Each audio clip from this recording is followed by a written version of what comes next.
play this song right here. What song? Human Nature. So Michael Jackson. Oh, you could have warned somebody. I'm sorry. Look, they know I go on the fly. I don't know why they don't know this yet. That's the pro. So Brown's gonna find us Human Nature because I thought I ran across this over the weekend. So T.I. says he's releasing his last album, studio album, which I think is number 12, I believe. And then Michael Jackson's Human Nature turned 43. I was like, ooh. You're getting up at age when you're older than certain stuff. Man. I'm starting. No, you're not older than Human Nature is. I'm not older than I'm starting to get. You start to realize like you older than the Rugrats and TV shows that came out. You're like, oh God. Okay, yeah, some of those shows I only remember that I watched, but yeah. You never watched? I watched the Rugrats and stuff with you, but my era of cartoons was like Bugs Bunny, Tweety Bird. Who else? Of course, Mickey Mouse. But Mickey Mouse is everyone. Now I'm not older than Mickey Mouse. Just say. So here's Michael Jackson from his Thriller album. Human Nature that turned 43 on July 4th.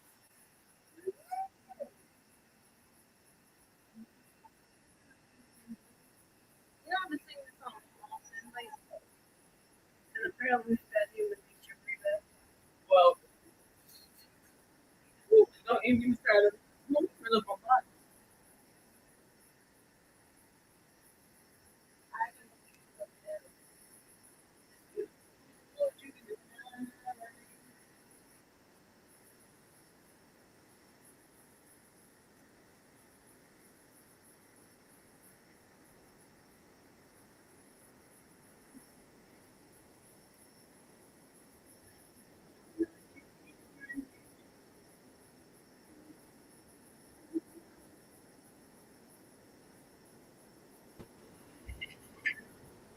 Y'all share my. You share. I've had my Monday motivation. Did you share it? Oh.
In the computer, I like it. Put it in the chat.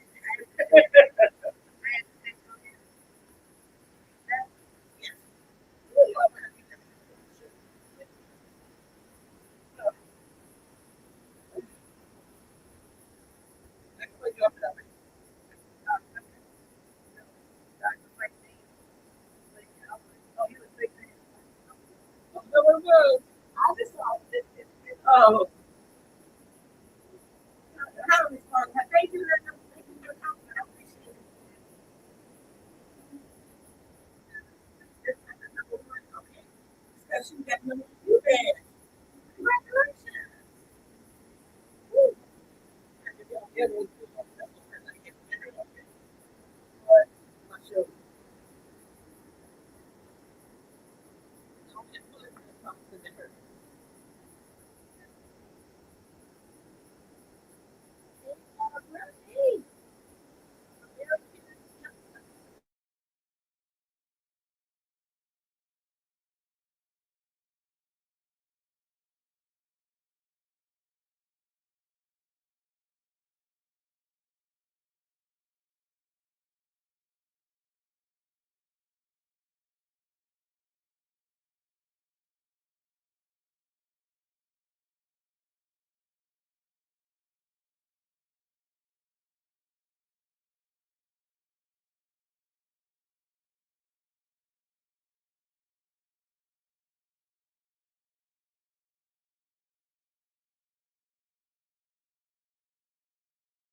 The song you just heard, if you guys are not listening, go to KELM Radio 101.9, and then you can hear us the music because sometimes we may mute here, but go there. So anyway, Human Nature was just played, and it turned 43 on July 4th. I was like, damn, you get old when you older than other stuff. Yep. Actually, July 3rd. Oh, July 3rd? July 3rd, 1983 was as the fifth single from his landmark album, Thriller. I just want to know, does anyone know that's watching this now, how many number one songs came off Thriller? Because Thriller, see, that album was going on forever. It's like, I know it was more than 5. 8, right? That's right. 8? I was going to say 11. Was it 8? No, it might have been 8. There's a whole bunch. I thought it was the number one top singles album of all time. I think that number was 8. Stta produced 2 number one hits, and Billie Jean and Beat It. Then the album produced 7 top 10 hits, setting a record for the most top 10 hits from a single album. Yeah, that's what I was thinking. Yeah. Well, good. Well, no wonder. I don't think anybody has broken that record. But Thrill was off the charts. That album was off the charts. So anyway, Human Nature turned 43. Ooh, and Lord knows how old was Billie Jean. So Billie Jean had to be. They probably all around about the same age. They're all about the same age. Billie Jean was the first one. Okay. Anyway, yeah. So you want to take today is Monday, so we're going to get to Dr. Pike's Monday motivation and a lot more stuff to cover because it was hot, and I got to tell you all about how my weekend started, just to let you all know. So stick around. Let's go to Dr. Pike's Monday motivation first. Day, ladies and gentlemen, journey with me, if you will, to Romans chapter number 5, verse number 3. And it declares, and not only so, but we glory in tribulations also, knowing that tribulation worketh patience. Ladies and gentlemen, we have to realize that bad times make us better. In verse number 3 of Romans chapter number 5, these tribulations worketh patience. That my trouble makes me who I'm supposed to be. Hard times are necessary. And I know that doesn't seem like it's very motivational, but patience means that you got to go through some tough stuff because it builds resilience. You should quit, but you're not going to quit. Because whenever you walk away from hard times, you miss the blessing behind the hard times. So instead of complaining, I'm going to trust him. Instead of running, I'm going to stand. Instead of giving up, I'm going to stand up because the tribulation is working in me to make me better for what God has for me in my future. So ladies and gentlemen, don't give up, but keep running your race because these tribulations are not designed to hurt you, but they're designed to help you. Let us pray. Gracious God, thank you for being with us in every trial. Help us to see that difficult times are not meant to destroy us, but to develop us. Use every challenge to strengthen our faith and deepen our character and prepare us for your purpose. Turn our pain into perseverance and our struggles into strength. We trust that what we're going through is making us better and not bitter. Amen. Hey, see you next week if God says the same. Grace and peace. All right, you guys. There's Dr. Pike's Monday motivation. He said, don't give up. Don't quit. Don't just have faith and keep going. I know sometimes you want to give up because God knows sometimes I do, but I don't. Just keep going. Just keep going. All right. So let's get into this. So over the oh my God. First of all, the weather was so hot last week. And Fire. Yeah, it was on fire. And on the 3rd, on the 3rd of July, you ready for the 4th of July? The power goes out. My power went out. And I said, okay, normally it's on in about a few hours. Oh, hell no. Oh, hell no. The power went out at what I said, 4 p.m.? Nope, 3 o'clock. 3 o'clock. Like 3 o'clock. And I said, well, it'll be on by about 6, 7. Nope. 5 o'clock came, 7 o'clock came, 8 o'clock came, 9 o'clock came. I said, damn, it's hot. It's hot. You know, you in a house, and our house is all brick. So there you go. It sucks in heat. Okay. So by about 9 o'clock, it was so hot, and it was raining and storming by then. So I decided, this is what I decided to do. I decided to take my little happy tail outside and stand in the rain. Because it was just that hot. So I walked out on my porch. I said, whoa, that rain is cold. But it cooled me off because I was hot. When I say I was hot, Lord, I was hot. And that didn't really fare well for me. I said, what was the voice off? Might have been me standing out in the rain because it was just that hot. I could not take it anymore. It was either that or get naked. And I said, I'm not gonna do that one. So I'm just gonna go stand in the rain. Which I did. Dr. Pike, you don't even understand that. I knew down there, but when you have power out in your house, there is nothing circulating. So I go out on the porch. I'm sitting down in my neighbor house over here. Yeah, ain't no lights on, of course, over there. I look across the street at my other neighbors. So I don't know what they when they got these little what you call them, the lights. So anyway, they had that stuff in the window, but it was pitch black. It was just dark. So all I could do is stand on the porch and get a little rain. That's what I did. I'm sorry, y'all. You don't want me to go out there in the nude, so that is so I just stood out there in my clothes and got wet. That's what it is. Just Dr. Pike, what you shaking your head for? You know, sometimes the things that we talk about on this show are a little bit TMI. You know what I mean? Listen, I didn't say I was undressed. I just said I was hot. I just went out to get some. I couldn't take it because when you have your mind starts, you start thinking stuff in your head. And I said, what if I just go sit out there and just stand out in the rain? Because you know what, you got the doors open, you got the windows up, and you have no power on anywhere, and you can't even go into the refrigerator because your stuff is not even cold like it's supposed to be. And so all I can say, I'm going outside and stand in the rain. I contemplated for a couple of moments before I actually did it, and then I was like, nope, I'm going outside in the rain. There y'all go. Now the next day I paid for it because my voice was hoarse as hell. I said, why is my voice hoarse? Then I woke up coughing. I was like, that's because God, he was being a fool and going out there standing in the rain. But I couldn't help it, Lord. I was hot. I couldn't help it. I was so hot. It was either that or go mad. I remember, and I thought about the. Don't you think you did a little bit of both? You went outside in the rain. Well, look, I don't even remember. I don't even know how people down in the South back in the day was down there, and when it was 100 degrees, and they had no air. Oh my God, we just spoiled. But I was like, I couldn't take it. I could have gone outside and sat if it was not raining.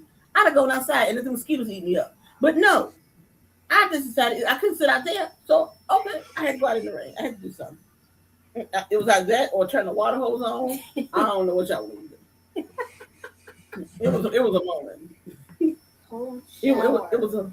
I wasn't going to get no cold shower. The rain was fine. The rain was cold because that first drive I swore that when that rain cold, and then I just stood there. But I felt better after that because then I said, you know what, I'm going to go to sleep. So after I came in and I dried myself off, and I said, I'm going to lay down there. And then by 11 o'clock, I heard you hear something. I said, oh Lord, the air came back on. I let me feel stuff come back on. I was still happy. But there y'all go. I'm sorry not to fight about it. That was too much information, but it was hot. Okay. TMI, T to the N to the I, okay? All right. Sorry, y'all. So that's how my 4th began. That's why. How was your 4th of July? It was restful. You know, we were invited to a cookout, and I must be honest, I didn't want to go. That's why he says with such disdain in his voice. I must be honest. I did not want to go. However, I went. Let me say hey on this meeting over here. Great day, Bishop. I didn't want to go. I went, and it was a blessing. Okay. We can do our quarterly. The food was great. It had some fried fish, hamburgers, hot dogs. Different. You know, it was sausages. It was just a black family reunion. You know what I'm saying? It was. Look at you, and then he didn't want to go. He had a blast. Didn't he want to go? I mean, listen. I'm honest about the fact that I had on a t-shirt, you know, some basketball shorts, and I was laying in the bed watching Netflix. You know what I'm saying? Like I pay for it. I might as well use it. Well, you don't have to use it every day. You can go out. Look, he was doing his version of Netflix, okay? So you want to? You didn't barbecue? Do you have any plans to grill or anything, Dr. Fight? No, I did not do none of that. I ain't do no cooking at all.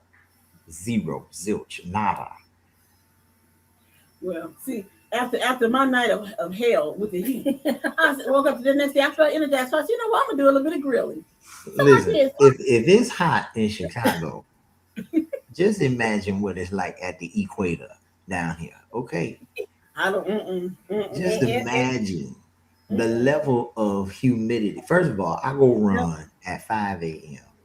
no, Okay, You thank did what? you. Want to I run run at at 5 5 a.m. Mm-mm. and And the about 80%. humidity, the sun ain't even out.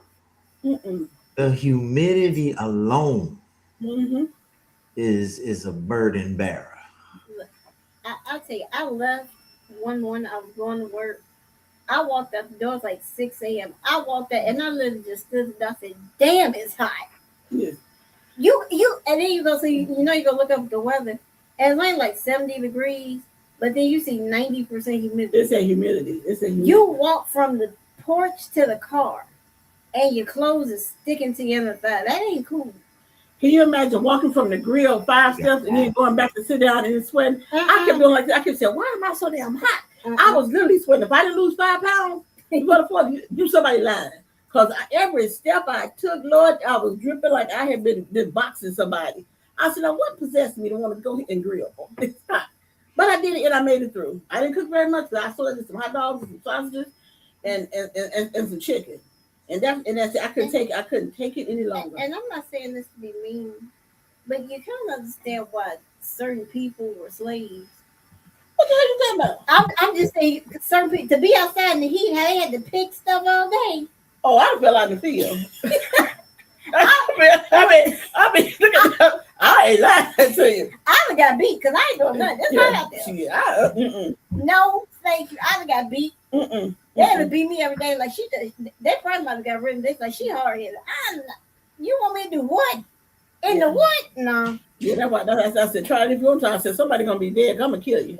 I'm not. Do what in the heat? No. I walked 5 steps from the No. grill to the chair. From the grill, I said, Lord, why am I sweating?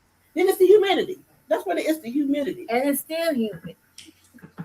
But it's 75 degrees, so that's even better. And 75% humidity ain't No, better. it's better. It's better. And then there was the fireworks. So, well, first of all, I tried to grasp what this Independence Day felt like to me, and it was a lot of stuff going on. Like some of the actors, like Sarah Jessica Parker, they were doing speeches. I think Alicia Keys, she got on and she did a live speech on Instagram talking about women's rights and other stuff. So it was just a lot going on. But the best part of it was the fact that Horrible safe Stupid. fair. SOB, or what's called it, he got ran out everything. He got ran out everything. So God, I'll deal with the humidity and the rain. Thank you. I appreciate that. Or they I appreciate it. or nobody showed up. So I appreciate all of that. Okay. But otherwise, besides that, the fireworks everywhere was off the charts. Man, people spent Goo gobs of money on fireworks. I'm talking about them nice big shots where you stand there like, ooh, that's You just hear pop, pop, pop, pop, pop, pop, pop, pop, pop, pop, like, woo! It was just going off. So the skies were lit up beautifully. Now, the one thing I cannot find, Jimmy Kimmel's firework. Jimmy Kimmel, you gotta find Jimmy Kimmel did a firework display, and he said, "Happy 4th of July, impeach 47." I said, "Oh my God, I have got to find that." So good for you, Jimmy Kimmel. That was like the best. And so after his firework shot off, that's what it for. He did across this grid. I said, "That's just beautiful."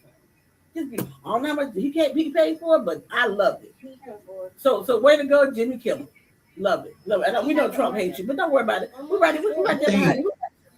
I was watching this fireworks page on Instagram, and the dude was talking about how he makes fireworks. Like he has a whole palette, and I was astonished. I said, I could do that. He had the fuses, kind of, you light one fuse and it goes down and it lights all the other ones. Yeah. Time to go up and do. I was like, yo, this is astonishing. Like, I really think I could do this. And he sells these pallets that has these multiple different. He sells them. He sells them, yeah, and he sells them for like $200-300. Wow. Okay, I'm gonna get his information For shows and different things like that. Oh, I saved the Instagram page. and said that I'm gonna look into it. Another guy he had a big sale. I think he's out of Ohio or Illinois somewhere, where he does shipping twice a year, but he only ships for orders of $1,000 or more. Not bad. Not bad. But If I mean, he if people had go to like these big joints, and they looked official. He was showing some of them like in action. I don't know. I got a lot of those showing up on my timeline. I guess when you watch one fireworks show, now they change your algorithm and 4th of yeah. July, and all these different shows show up, and companies that selling fireworks show up. I was astonished by when I saw that. I said, and then over when I saw that one, and then over in the UK they did. I don't think used fireworks, but they did but it wasn't. But it was kind of thing. It wasn't a 4th of July anyway, but they had a Michael Jackson thing, and the lights, or what they call those things? What they call them? It's like they kept on like making different images of him, like when he was moonwalking. No, it wasn't a hologram. They call it something else, but when he was like moonwalking, and then he was doing his famous lean and some other Sound things. like a hologram to me. And it had it over over on the bridge. It was beautiful. It was beautiful. I think that's a hologram. Well, no, they call him like something else though. But they call him something else though. Maybe they call him something else, but that's a hologram. I'm just saying, I don't know, but I thought it was beautiful. Because for it to be leaning, that's a hologram. It showed him like the half circle, and then when it went off and it went to another pole, and then it went into another pole. Yeah, it was really cool. That's a hologram. It was really cool. I said we should do something like that. Now, why can't we do something like that? But it was really cool. But that is uber. We'll they have to say that when you have a real president, because we don't have one right now. So that's the first problem. So wait till you have something real to use that one. Oh Lord help me. How did we get on the president? How? Huh? How did we get to the president? That ain't a good time. That's a nightmare. I know. I'm sorry, y'all, but you have to get in there at some point. We're talking about good food, good music, and a good time. That is the complete opposite of a good time. Now, thinking of food, who had potato salad for the 4th? Because I didn't have potato salad. Normally, I do potato salad for the 4th of July, but I didn't do any. And I don't feel bad, but I get it in before the summer get over. By the time I got through cooking, when I say I was like this, drenching. But here's the thing: potato salad is always in the store. It's not like a thing you can't get any other time of the year. That's probably gonna be telling right now. I like homemade potato salad. I already know what he's gonna say. He like that. He's homemade. But I didn't have any. But I didn't have It's too hot for potato salad. See, potato salad. See, this is where salmonella come from. Potato salad got to stay cool. And you put a bag of ice up under that potato salad, be melted in 10 minutes, as hot as it is out here. I got in my car. When was that? Friday. I got in my car Friday, and my car tell me what the temperature is outside. My car started at 102. Then, as I'm driving, it went up to 105. And eventually, it just said HELL. That's all it said on the dashboard. That's it. That is it. It's too hot to do anything. Even read. A partner called me talking about, hey man, let's go on and catch 9 holes on some golf at about 5 o'clock. It should be getting cooler. I said, what's cool? He said, about 85, 90 degrees. I said, too hot. I don't care if at 7 p.m. is 90 degrees outside. It's still too hot. The humidity. See, first of all, whatever the temperature is, add 30 degrees to it. Yes. With the level of humidity that is out here, this humidity is disrespectful. You hear me? I don't understand how women nowadays got their natural hair or perm in this kind of weather. Because I'm telling you, this level of humidity will make them roots stand up at attention like it's an Army veteran. Mine not standing up at attention. You are mine not standing up at attention. I'm telling you. Well, that's because you probably got enough activator to lay it down. What the hell? You come with some activator? What did you even come with some activator? From 1985? What are you talking about? Hey, weren't we just talking about human nature? Natural. all that 40 years. I'm older. That was in 1983, 85, and I'm gonna be honest. Back in the days, I had a curl. I had a girl back in the 80s. But if they say I was never drink. No. What are you talking about? No. I'm gonna enjoy the reprieve because the heat is supposed to come back, but this is too hot. When you walk outside and you walk slower outside than you did inside, that's a problem. The heat just sucked the life out. This is what I said. One thing about living on the West Coast is that you just had dry heat. You had hot. You had heat. You didn't have humidity. And I know me. I will take the heat, but the humidity, I despise because you're always wringing wet. Look, There's nothing not sticky to you when it's humidity. Do you know how bad it is? I had to buy a small can of deodorant to keep in my purse. Because it was just that hot and you sweat deodorant off that face. Okay. Look, I ain't trying to be people talking about I smell some armpits. You ain't finna smell my underarms. And trust me, it was hot enough. I smelled some BO. I'm like, I'm telling you, I understand the desert heat and I understand the Midwest heat. I have driven across the Mojave Desert with no air on, and I survived. This stuff here. But that's only because after you get past the Mojave Desert, then you can turn the air back on. But going through the desert, ain't no AC to be used. But okay, this is how they're blowing in the car on me. But this right here, I'm telling you, when I take 5 steps and my face is dripping with sweat, it's too hot. It's too hot. But I'm not gonna complain because I can't stand the winter, so I'm not gonna complain. I'm gonna just suck up the heat. And if I gotta sit out in the rain to cool off again and get another hot shower, whatever, that's fine. I do that too. But I just don't want to be cold. Me and my car and the AC, we got real acquainted. I had that bad boy up on max and circulate. And we would have the nerve to say, "Oh, we're gonna go ahead and drive to Vegas in June and July." Knowing as soon as you get to the desert, they say turn the air off. Turn the air off. I said, "Oh my God!" God! Find the nearest blanket to put on your head, because that's Lord Jesus. I tried that one time. I saw somebody in the air on with her daddy. He said, "If the car overheated, so he said, I ain't walking no damn well. You gonna walk your ass off." So I said, "Ooh, it's okay then. I'm gonna turn the air off then." It was just too hot. But I said, "I'm gonna turn the air off then." So go ahead with you though. I guess he told you. He told me. I was like, "Well, that's something I got." I said, "Well, I guess I ain't arguing about this because I'm not walking nowhere." Because you crossing the desert, there's no exit. There's no exit. There's no gas station. There was no nothing. He said he ain't falling that they find his body. He said no. It would have been a Chevy Chase, but we didn't have Chevy Chase guy. Chevy on Chase vacation. was delusional. He was walking there. He got that walk right. It's hot as hell. What is that? And he wrote down and said, "Dude," and said, "Coming." Like, oh no, this shit ain't right. But when you driving across the desert, that is all you see in the first place. So yeah. But he was cussing his dad off. It's hot as hell.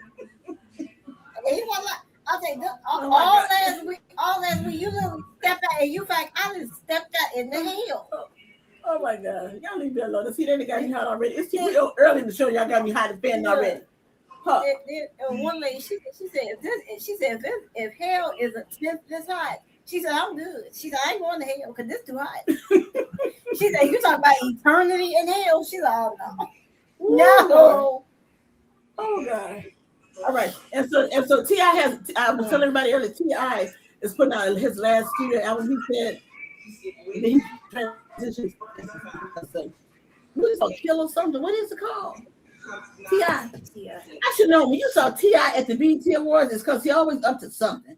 So that's him being present, so he can tell people about his latest project. That he's putting out. I'm not mad at T.I. I don't know about the 1970 Checker Suit though, but it worked for him. Okay, there you go. What is it called? Let him know. Oh yeah, he got singles out already. Oh, he got singles out already? Now you better tune in to T.I. and see what he got going on. No, T.I. His album, I will listen to it Saturday morning getting dressed, and it's called Kill the King. There you go, that's it. And it was released on June 12, 2026. And it marks the symbolic end of his 25-year rap career. God, dog, he been out there. He been up for 25 years. But why is it that people only put, see that's what I'm talking about, these younger artists, why y'all only want to do like 10, 12 studio albums? I mean, why is that? Because Fantasia said early in the year that she was not going to do another album, that she had released her last album. Why? Because Fantasia, I mean, I'm not trying to be mean. I don't think you're really rolling in cash like that. So I'm just asking. I'm not trying to be mean. I'm not trying to get nobody's pocket, but I'm just saying why. So if you keep yourself relevant and keep your music out there, people, because Patricia can sing. The girl can not only sing, the girl can sing. So I'm trying to figure out why she's not putting out another album. That's all I'm trying to figure out. She might put out some singles. She's just not doing a whole It's full just length album. album. Yeah, you might be right. You might be right. Some people don't. Patty ain't put out an album every year. Don't give me that. Patty I put don't out even singles. I don't even know how many albums Patty did. How many albums has Patty done a day? I mean, I just don't. To me, it just don't seem like 12 albums are a lot to me. No. To me, If he First did of all, 12 albums, you don't need to be no artist. Music is a young person's game. Okay. You don't need to be out here. You don't need to be out there. Okay, no, wait a minute now. Hear me out. okay. You don't need to be 40, 45, 50 out here trying to promote a new album. Because when you get, the older you get, the more entrenched in your routine you get. And you got to go to different cities, different radio stations, promotions. Your label probably gonna want to put you on a tour somewhere, and you traveling. You can't keep doing it. Your knees ain't built to keep doing this. And look at Mary J. Blige. Look at Mary J. The older Mary J. got, the more you saw it in her tours. She out there trying to sing. Come on now, Mary, and trying to dance. And look like she about to fall, and they talk, oh, that's the Mary dance. No, that's Mary with unstable knees. See, that's Mary. I said Mary need to let it go. She's starting to become. You don't hear her voice anymore. You just see, cause Mary, if the shoulders be slang, you like Mary. What's wrong? Mary on stage talking about I was your lover and your secretary. Secretary. That ain't her song. Yes, it is. Was that her song? Yep. Working every day. Oh yeah, you're right. Talking about I wouldn't stop breathing if you told me to. Ain't no man gonna make me stop breathing. But listen, but look at like Gladys Knight. Look at Patti LaBelle. They still touring. They don't move. Well, hell, I didn't say it was gonna move. I just said their voices still sound good. You ain't got to move. Hell, look at what's his name? What's my man's name? Not people. Rest in peace. Smokey Robinson. Smokey out there still. Now Smokey can never dance anyway. So the fact that he's still just doing this or whatever, that's classic Smokey. Because Smokey ain't never moved anyway. But again, look at what just happened to Lionel Richie. Lionel Richie was 77. He's 77. And was out there trying to sing and got sick. And now can't do the rest of his tour. Well, into that, you know what? That comes from like Uncle Charlie out there coming back from multiple strokes, trying to do it. No. Listen, I don't think Charlie gonna ever stop touring because it's like it's Charlie take you to church. Yeah, Charlie be doing his thing when you go to his concert. So I don't think Charlie gonna ever stop touring. But I saw him; he was just out the other week, and he was singing with somebody else on stage. So they was kind of like helping him, propping him up, making sure he didn't fall or whatever. But his voice still sounds really good. Voice still sounds just like Uncle Charlie. Just sounds good. I mean, the way the record labels did people back in the day, and so it set them up. Right, it set them up for having to keep touring as they age. That's what happened. So the money now is in the music making. It's not in the being the musician. It's not being the artist. The money is being the producer, the writer. As you notice, these artists are starting to take their money and make their own labels, make their own with the connections that they have, and develop new talent that's coming up behind them. Mm-hmm. So they starting to sound like the one that's training and teaching them. This ain't a ain't nobody 40 and over trying to do no 30 city tour to promote your new album. You know what I'm saying? T.I. out there singing about 3 or 4 songs as he go across the stage, bopping a little bit with his hat. You know what I'm saying? No, you don't. Doing his thing, and then he getting off the stage. He gone. Well, let's be honest. I never considered T.I. a singer. I mean, he's a rapper. He ain't a singer. He a rapper. Let him know. And that what's that trap music? Mm-mm. Yeah, he, So he did.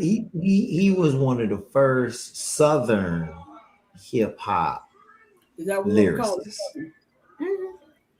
Okay. Yeah, he was one of the first. You know, South music was more so party music back in the day. You know what I'm saying? You down south, DC Boys. That was all that. You know, Two Live Crew. Okay. Uh, all of that was your rump shaking kind of music. You know what I'm saying? That was your He said that that's the was rump shit. look up, baby, drop them daisy. Look at them girl with the daisy dukes on. I want you to look at them girl with the daisy. That's Go, what we Dr. was known for down south. That's what we was known for. Your hands up high, your back down on the hot garlic to the floor. Stop. But then you That's had why I don't listen to that. That's exactly why I'm like, what is that? what? That was it. Uncle Mm-mm. Luke, Luther Campbell, Two Live Crew. Mm-mm. It was a little too loud for me. A little too loud for me. Besides all I I'm saying. remember I was in high school when that song My Boo came out. Boy, you should know that I got you on my secret admirer. Yeah. And I've been watching. I think we got you. Listen, we was jamming. You hear me? You couldn't go nowhere without my boo being on the radio. It was I like that one. I love that one. Yeah. worn out to the top of worn out. You know, but then Yeah. here comes this southern kind of acceptable hip hop. See, we had always had the West Coast versus the East Coast, or more so the North, with Yeah. gangster rap. You know, Wu Tang Clan, Method Man, Redman. You know, but the That wasn't Southern, bad. They wasn't bad. That's still fine, man. At the age he is now. Yeah, he fine. you know, Nas and Yep. you know, I think Nas only had one good album his whole career. That was Illmatic. But I mean, you know, hey, each his own. People That's so like that wrong. kind of thing. No, he did. Then you had Biggie, you know, Tupac. They Tupac. were acceptable mainstream rappers, right? But rap really kind of, in my opinion, because you know, I was in high school in the South. So in the South, when T.I. and Ludacris and all of those guys hit the scene, they added a different version and a different bop kind of to rap that had that southern style, that southern beat making that put to it. And it wasn't as hardcore. It was a softer beat with a lyricist that rolled with it and made it more Now, I'll more be honest. I like me digestible. some Luda. I like me some Luda.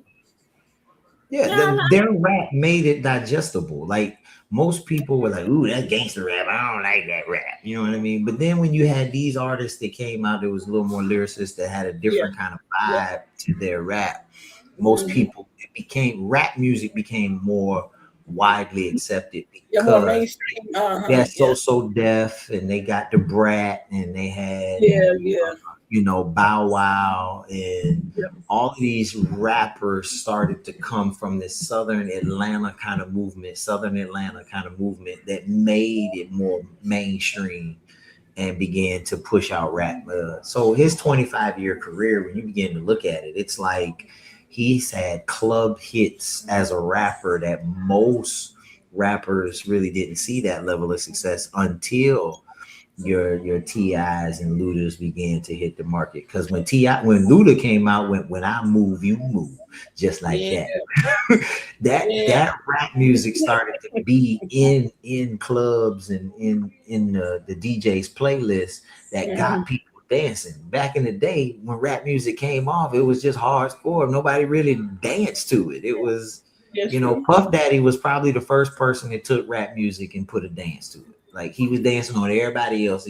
Biggie was in there talking about it was all a dream. Here go Puff. You can read. Thought I told you that we won't stop. Thought I told you that we won't stop. Stop my I thought I shoulder. told you that we won't stop. I thought I told you that we won't stop. Oh my god. Oh my God. If I throw my shoulder like that, I would go to crack because my shoulder hurt right now. If I did, I You hold know, up. you know, when 112 was singing, here he go in the background. Every move I make, he doing all this stuff. Like, come on, puff on everybody video. Oh, well, Everybody. everybody. Right. Yeah. But you can definitely tell, especially when Luther came out, because that song still, you go, you hear like a DJ playlist that I move, you move. Just like that. Yeah. So some of it, as it became more, I guess, more mainstream, I kind of got into some of it. But I'm gonna be honest, the whole trap thing. I said, what are they saying? I can't. That's mumble rap. Yeah. The mumble. I said, what is that crap? Mumble. I was like, what? I can't. What? Yeah. I was like, what is that garbage? All right. So then we are. So now let's go into some more mainstream trending stuff. Let's talk about Miss Taylor Swift and Travis Kelce. Look, Dr. Fight. Well, over the weekend on the 3rd, so now the anniversary will always be July 3rd. Mr. Taylor Swift. That's what they call him. Oh, that's so offensive. So Travis Kelce and Taylor Swift they wed on Saturday.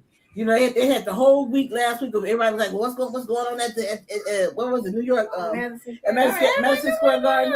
It's like, okay, say it's their wedding. I guess they wanted to have privacy, so they said something indoors where people couldn't really see or whatever. But I'm just like, how much money did it cost to transform that into a wedding venue? That was a lot of money. I'm pretty sure they got married on the court. I know, but still, what about you? Still got to transform all of that. I mean, the stages around you. I mean, that was a lot of money. Hey. I mean, she has, you know, Travis got some too. They ain't. But the kicker was that they said that they don't want the guests could bring their phones. The guests were there for 10 hours. They went 10 hours. I'm not anybody. 10 hours. They went to prison. What they do? You go to jail. They take your phone. You can't call nobody. You're sitting there. I would go. I'm sorry.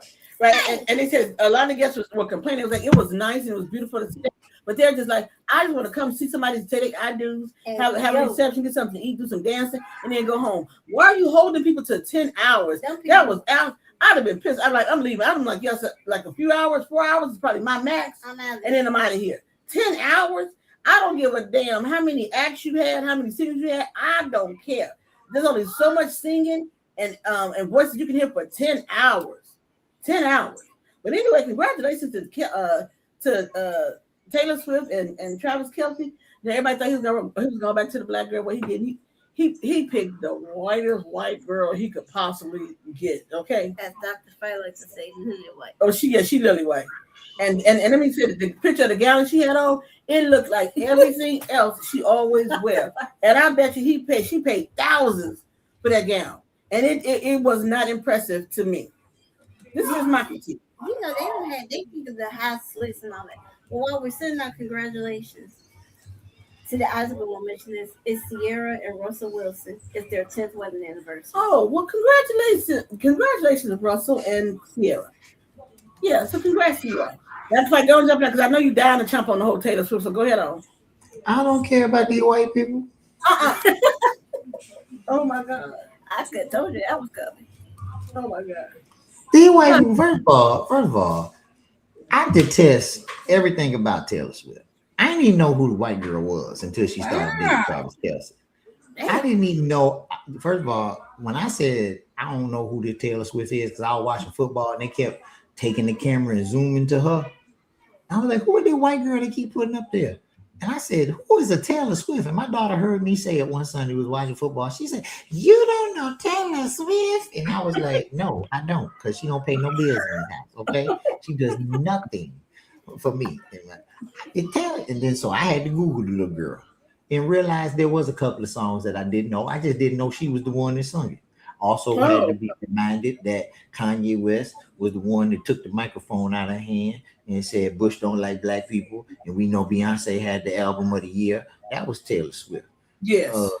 You know, so I had known about this little girl, but never knew who she was. Like, there was nothing about her career that invaded my life. Then when she started dating a Super Bowl champion tight end in Travis Kelce, MVP candidate, And I'm sitting here like, oh, she trying to come up on him. But then people, I get in to look at the net worth, and I'm like, well, wait a minute. Maybe he might be trying to come up on her. Football played this narrative, and she pretty much gave a whole new audience to NFL football. You got middle America now, stay-at-home wives and 14-year-old girls watching NFL, a barbaric, manly man sport. All because they got tailors. You got these Swifties out here. Ain't that what they call them? Swifties? Yep, Swifties. Yep. So now finally, I thought that this relationship was gonna be like any other Hollywood dating scene. They wasn't I gonna did too. I did too. wasn't gonna last. However, they have made it to the altar in her ugly white dress. Oh, And it was not attractive. And here we have it that now Travis and this girl is married. Taylor is married. TT. Now, whatever. I said TT. TNT, because it's an explosion getting ready to happen. TNT is a bomb. That's what it's gonna blow up soon.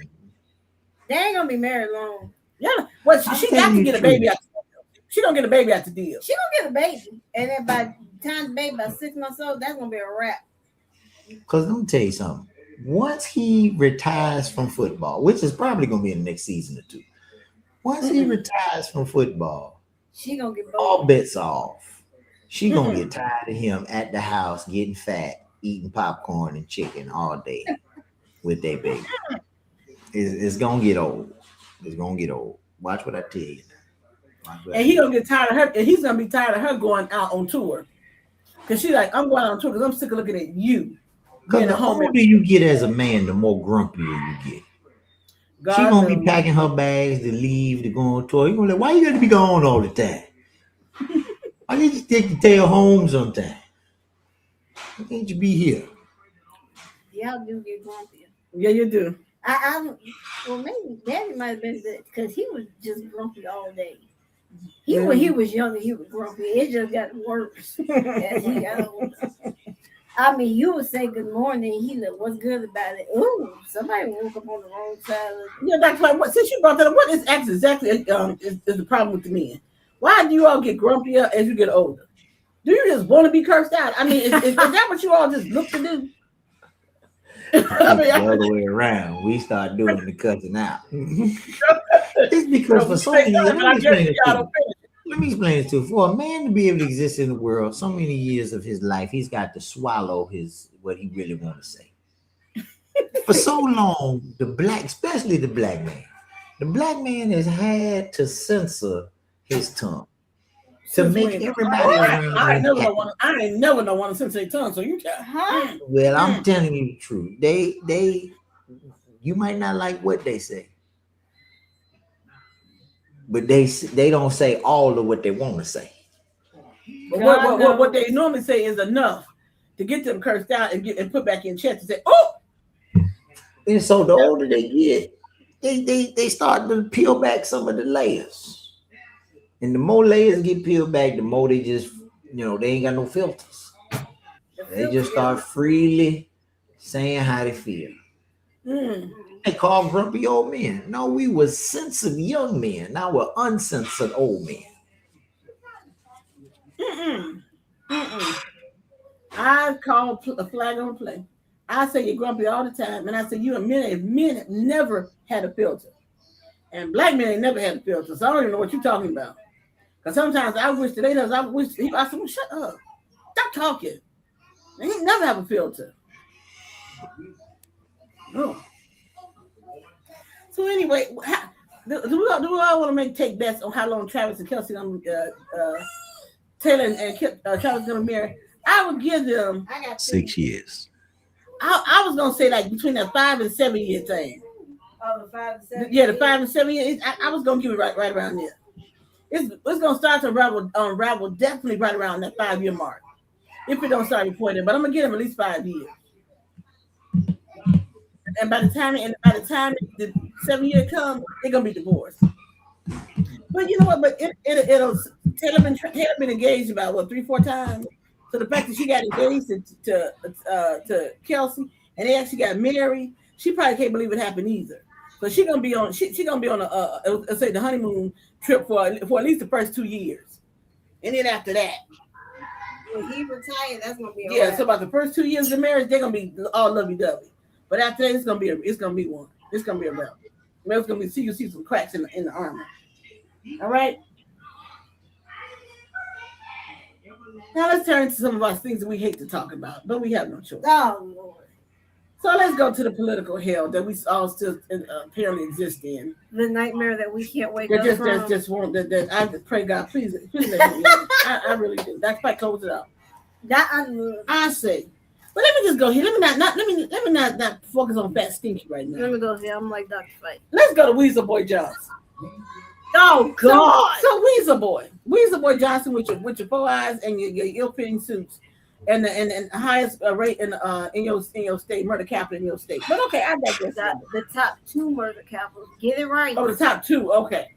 New Orleans and Baton Rouge. They like back to back. Okay, so you live in the murder capital state. Let's just be that whatever. So now you want to come to Congress with some BS about they want them to come together and work together to try to push this birthright citizenship thing. Okay, look you. Dr. Spike, plug your ears up. Plug your ears up real quick. Look here, you little stupid little fucking white boy. Okay, you all seem to believe that you can do whatever you want to do. Now, granted, out of the Supreme Court, I'm usually not behind them like hardly ever, but it's a part of the Constitution. They shocked me on a lot of stuff. Yeah, what makes you think that you can pull some people together and you all can change the Constitution? I'm just asking a question. Because the level of stupidity that seeps are through there. But here's the thing. Like they're gonna go back. Then he goes again. They're gonna go back again to try to attach the SAVE Act as like to the budget reconciliation pact. When the Senate Parliament already told them the last time they came with that crap to I'm gonna say, get the hell away from me with that. But they don't listen. Because they want to do what they want to do. And I said, you know what's wrong with the world? And trust me when I say this, I don't say this about all white folks, but you are the problem. I mean, you are the problem. Because it's that self-entitled attitude that has this whole thing just like turning, that's spinning on its axis. It's your terrible attitudes that you think you know everything, and by far some of you all are the dumbest people that I've ever encountered. And starting with that fat stinky one in the Oval Office, he is by far the dumbest person. So now here's what he's gonna do. He's happy now because he's gonna have a signature on a $100 bill. It may happen, it may not. You all want to push the Obama bill through, right? Obama's supposed to be on the $20 bill, right?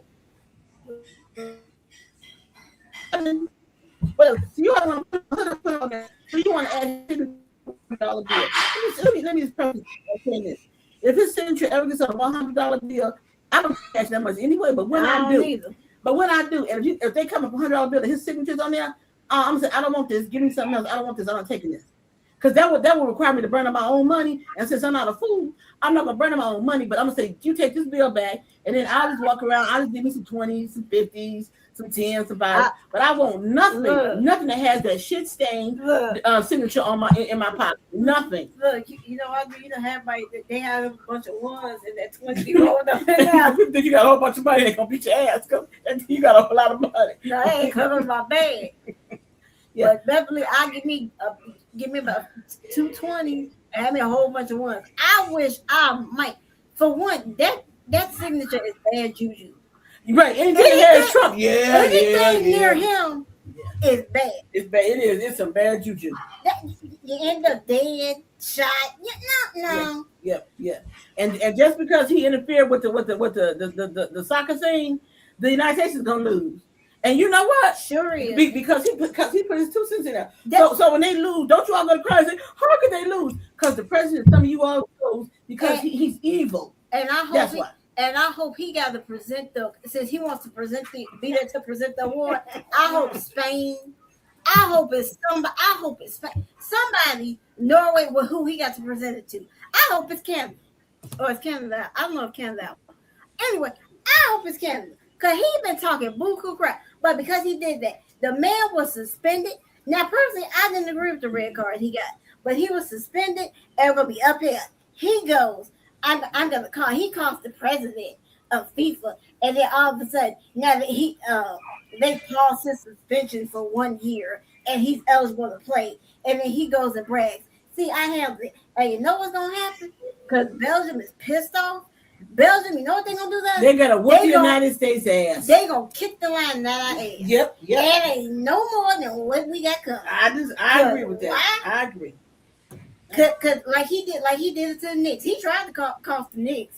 He tried to cost the New York Knicks. Cause the New York, he put a whammy from game 3 and it lasted to the second half of game 4. New York, they had to go at halftime and perform an exorcism in the locker room. Cause they had a demon. Not the exorcism, Brianna. What you do evil? Well, Exorcism. I don't. You already got put. Seance, what?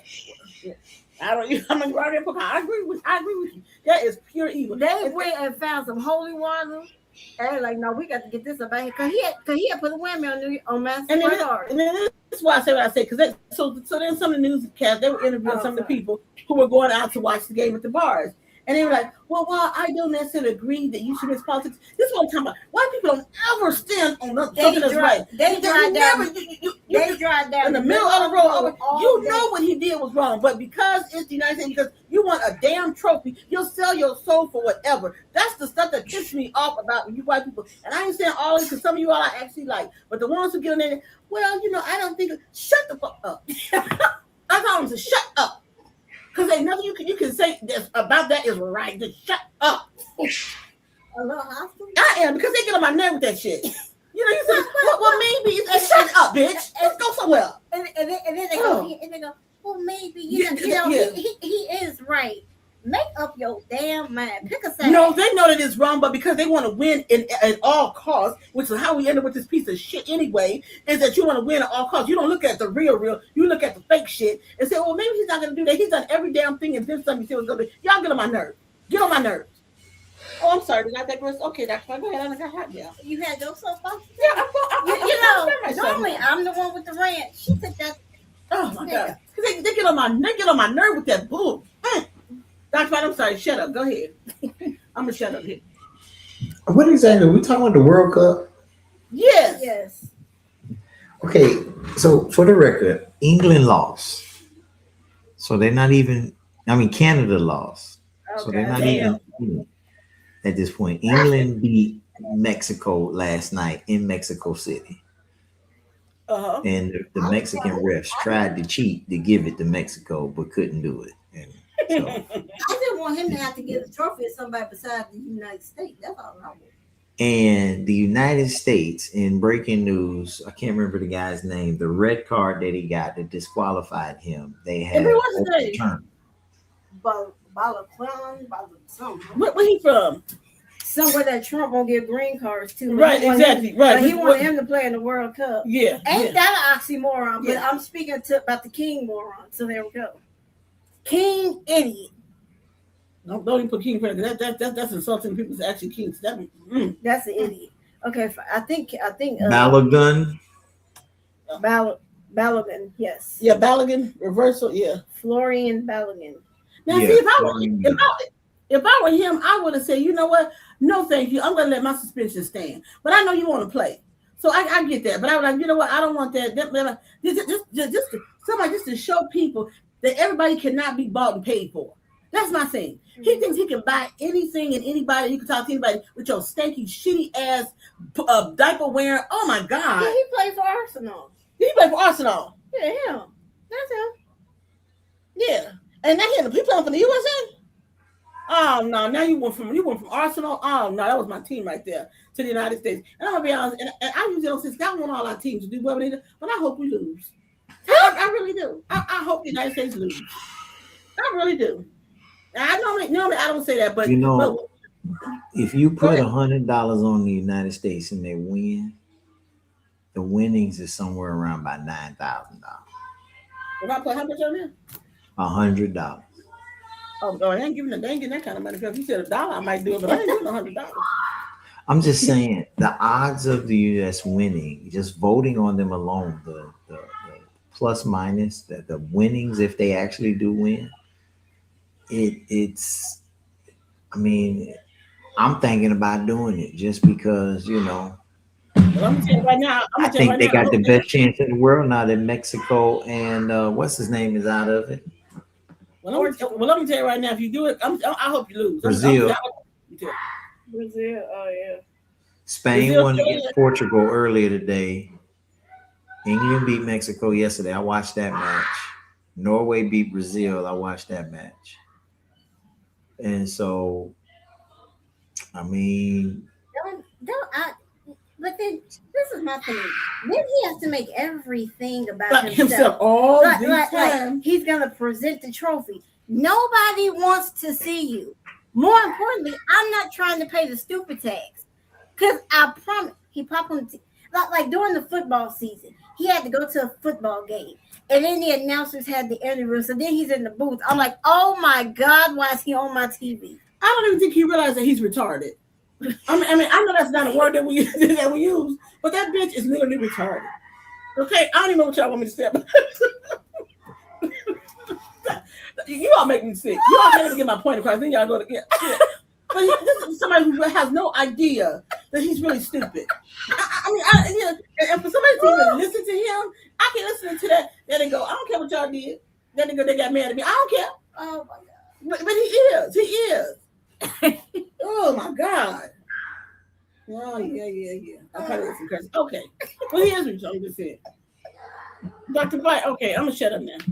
But you all know I'm telling the truth. Yeah, but you just like go and then you keep going and then you back up the bus some more. Like, good Lord.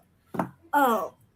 And I'm not trying to be offensive to handicapped people because I've worked with special ed, so it's not that. But then he goes and mocks the people. Right, exactly. But he's so stupid. That's what I'm saying. Your parents never taught you to know when you're stupid. Look, be quiet. Don't let the whole world know you're stupid. But this idiot, he lets the whole world knows how stupid he really is.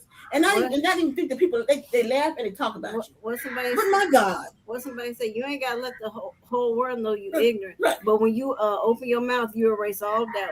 Right. And he erases all doubt every day of every second of every hour. My grandmother said this years ago when we went on one vacation with me and my cousins. And the boys was fighting. They was fighting. After they got to fight, my grandmother said, "Look, don't see that what you're doing at home is one thing, but we out here around all these people. Don't let the whole world eat some damn food." That's what she said. Don't let the whole world eat some food. This food, every day, every second, every minute, every hour, every day of the week, every month of the calendar, every day. He lets the whole world know how stupid he is. Why don't somebody tell him to shut up? And then in turn, people think, well, that's what they voted for. So they think everybody else is stupid. Let me enlighten y'all on something, okay? Let me enlighten y'all on something. I did not do that. I can't speak for a whole lot. I can't speak for the 77 crazy people that voted for him. I can't help them. But me right here, I did not do that. I'm pretty sure they know that when they watch our videos. I'm probably pretty positive they already know that. Yeah, but I'm going to make it abundantly clear. If they thought it was evil, I ain't do nothing. I tell you, right? Say if they put something to my head and see he had to vote for Donald Trump, I'll just pull the trigger. They ain't gonna be able to do that. Pull the trigger. I ain't gonna do it. Nope. I'm sorry. How you guys? Okay, Dr. Fight. She came out. You came out the ceiling now. You been in the rafters for about 10 minutes. Because I just want to kick him in his face. Well, that's most people. Just punch him in his face. But okay, Dr. Fight, I digress. Go ahead. That she's all dignified. Okay. Y'all had nothing else on this here. I just don't get it. Go USA. I mean, I don't have no African teams in there, so I'm rooting for you. But here's the thing: you've tarnished the whole World Cup. Yep. Now because the USA, when they're like, oh, they cheated because they got influence. Yep. That's what they're gonna say. Yep. Why? Because he can't leave well enough alone. Do you know if you would mind your own business, if you took care of what you had to do, You cannot bother anybody else. That's how you know he ain't taking care of what he's supposed to do. Because when you take care of you can't bother nobody else. But you can't take care of Melania because you can't satisfy her. So Well, we know that's why she walk around. So the rest of us have to suffer.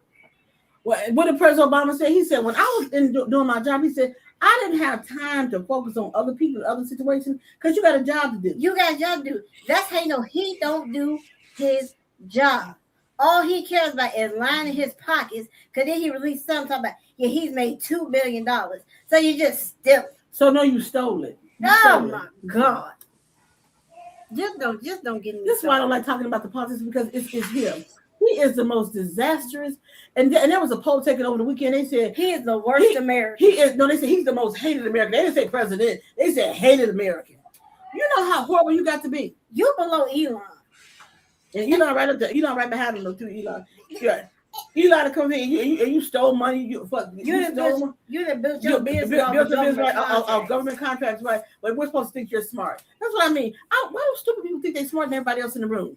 That's what I don't understand. Elon Musk is not brilliant. You're brilliant at thievery. You're thieves. When you're a con, you got to believe your own con. Yeah, right. And then that's supposed to be what, impressed? Because you learn how to steal. Because you stole some two other people's idea for that bubble Jetson knockoff Tesla. Woo. Give me a break. And people riding around there, you couldn't give me one. If you lined up a whole slew of on a brand new ones, I don't want that garbage. I don't want that garbage. I don't even want to sell it. I don't want that garbage. But I told somebody yesterday they happened to be black and they were driving the Tesla. Ignorant. I said, how much they buy your vote for that Tesla? Ignorant. She looked at me. She said, "Excuse me." I said, "You heard me." And when you look at it, it is in the interior. It's generic. It's generic. It is. What are you about? What are you all so fascinated about? We don't have to go that far. Let's just go here. If you end up in a car crash, the car crash might not kill you, but the roof will. Who makes a roof of all glass? And why would they even pass safety standards? Why? How? The roof is all glass. You literally look up and you see out the top of it. And then you want a car with the door open up like a 1984. Like a DeLorean. Like a DeLorean. I don't want that. I didn't like that when he was in 1984 when they had them. I didn't like them then. Well, I want that. And then the bottom of the shape like the bubble for the Jetsons. That went down and so why would I want that? Why would I want that? Then to top it all off, you got the rolling dump truck. Oh, that's just awful. That's awful. All right, we can go on past Dr. Spice on the couch. Dr. Spice, come on with Dr. Spice. I'm on time. Yeah, suck it now. With all your rents and raises. When Dr. Spice was on the couch, he's gonna give me a chance to cool down because I'm extremely warm. Well, depending on what he got. Well, it depends on what he got. He might make me mad again. So he's about to make me mad. I got a question actually. I need some help. I got somebody came to me. A young lady came to me. She met this gentleman,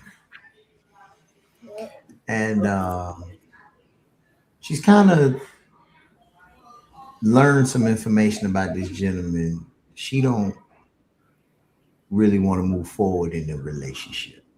Ooh. And so I said, well, what seemed to be the issue? She said, well, he has a child, and the child is not a deal breaker, but the age of the child is. Uh-oh. The child is 2 months old. Whoa. Whoa. And so she feels like that's a little too young, that he just was with the child's mother. And, they're going to be raising this child together over the next 18 years. And she don't know if she wants to sign up for that. Now, she too has a daughter.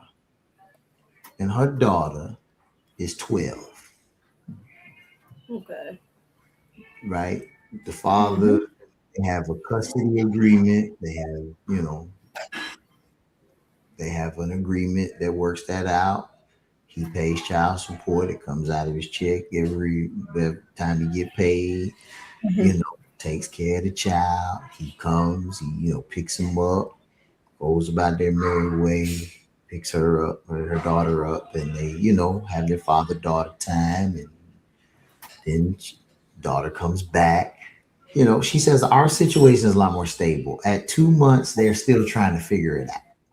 Most definitely. I have a question. It's just a question. Why is he trying to date with a 2-month-old? Well, men do that. Wait a minute, hold on. First of all, why would you put this gender like men do that? Like how you know this child mama ain't moved on either? I'm just trying to. Okay, well, let me rephrase the question. Why are people trying to date with a 2-month-old? There. Well, now that's a fair question because at that stage you should be focused on the child. Right, you got to get a schedule. Okay. Let me get to my question. Oh, okay. I'm sorry. We on the couch, so let me ask a question that we can talk about. Okay. I had to ask that one first. I'm wondering. The question is there an age where it's a deal breaker that you're not going to date this person because their child is at a certain age? Is there a such age? That's a good question. Is there a certain age? I mean, see, I need more questions because then I'll be like, okay, so is this a long-term relationship or is this like a booty call and the woman got knocked up? So that would be so let's take both of those possible scenarios.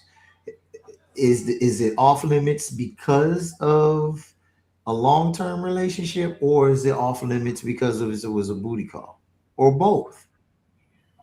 I mean, it's definitely off. It was a long-term relationship. Because that just ended. That's a no-go. I would think that it would be more so off limits because of a booty call, for the simple fact that if they get together for any reason, there is nothing that's going to stop them from potentially hooking up again.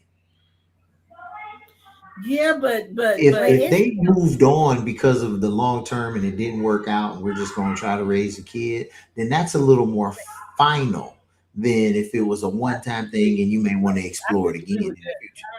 It's still too many feelings and emotions wrapped up in that. And then you got the emotions of a new baby. No. And then you over okay, there let me ask another question. So does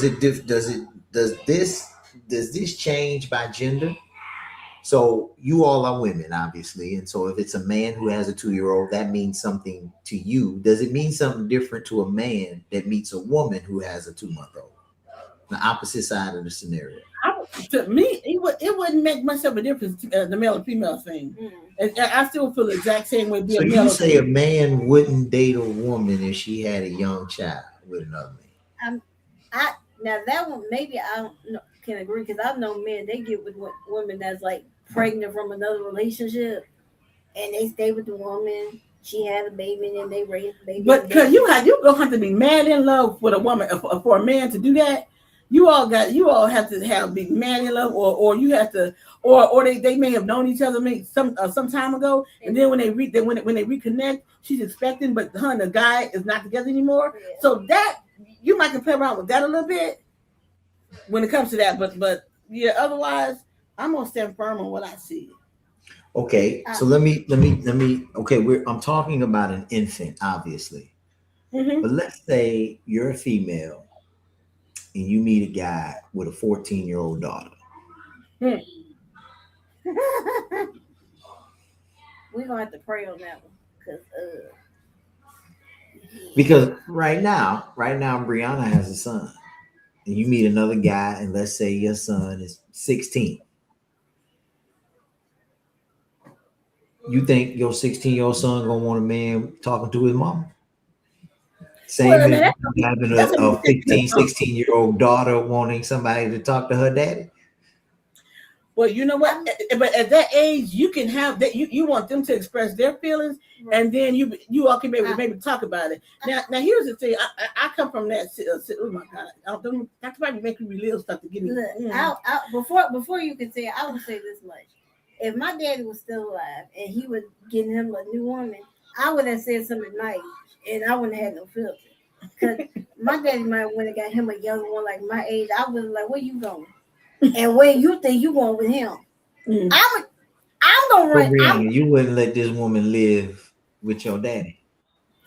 No, if I got anything to say about it. If she the same age as me, and you want my daddy, why? What you want from my daddy offering, okay? You want to be a sugar baby? No. No, if my daddy was still alive, he got one baby and it's me. You got to go. Well, Now, she he doing can- things. She doing things you ain't doing though. That's okay. Look, I don't care. I'm gonna run on. My dad would be like, what happened to her? Oh, I don't know. She went about her business. Cause I would have run home. No boo boo. No boo boo. No. Now, Depends on he how make much sugar one, he. Depends on how much sugar he letting go. whatever. She may not be that What? easily moved. She ain't got to be easily moved. I'm gonna easily move her. Had that happen, just gonna roll later. But so this is I to would my just say point though. What level of success can somebody have finding somebody with your children at a certain age? And why should that be an issue just because me and their parent didn't work out?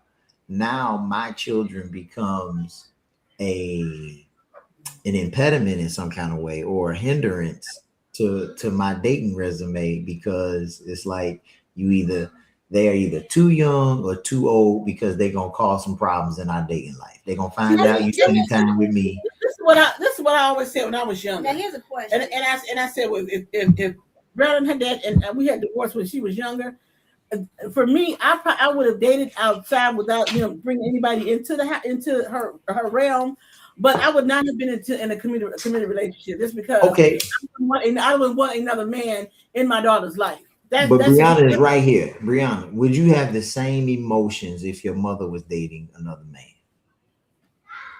Yes. You would. So you would run him away if he was around your same age. No, wait.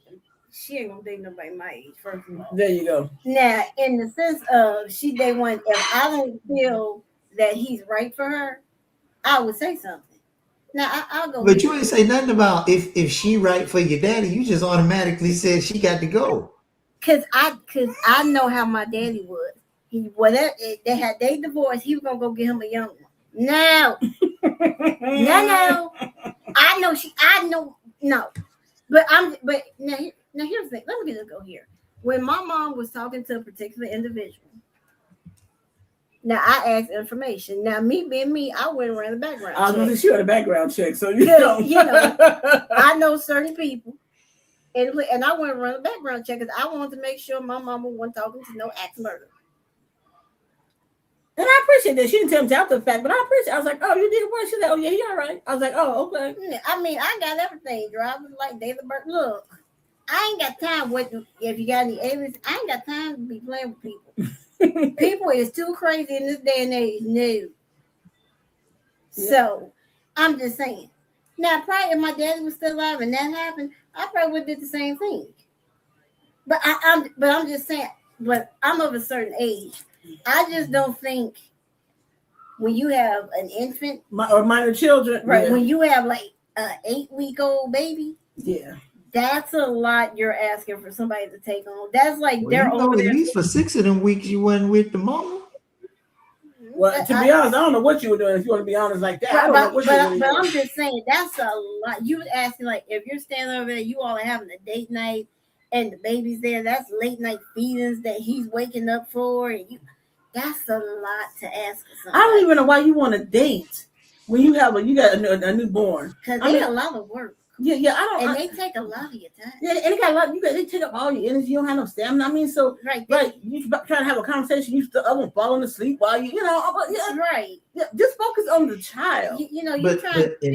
Same in that case though. If you share custody with this child, even if it's joint custody, half of the year they're gonna be with the other parent and half of the year they're gonna be with you. So the half that your child is with their other parent, you fill that time with doing something. You're just not gonna sit home waiting for the next week to come when you got the baby. You're gonna be probably online and you're gonna probably bump into somebody and be like, hey, and then well, I got my child this week. And it was like, well, how old are they? Oh, they 3 months. Ooh. That's a lot. That to me, that's like a huge red flag to say you got a 3-month-old and you trying to date. So what happened? Then I'm gonna dig even deeper into your background. How long were you all together? Was it a one-off? I mean, what's going on? Maybe like with older kids. And maybe with older children, yeah. You can kind of like you don't try to be so forceful, but you like ask their interest. You're like, okay, what do you like to do? It's like a conversation you can have with a baby. That's hard. That is, that's a lot of work. Yeah, That's a lot of work. And then you think about it, you get like you're around this baby outside while they're little and they're getting attached to you. That's a lot. Right. And then say you've been around the baby for a long time, and then you all don't work out as a couple. Right. And then that person has to start, like, oh, I gotta say goodbye to the baby, Right, so then that person has a whole lot of other emotions Right. wrapped up into that situation.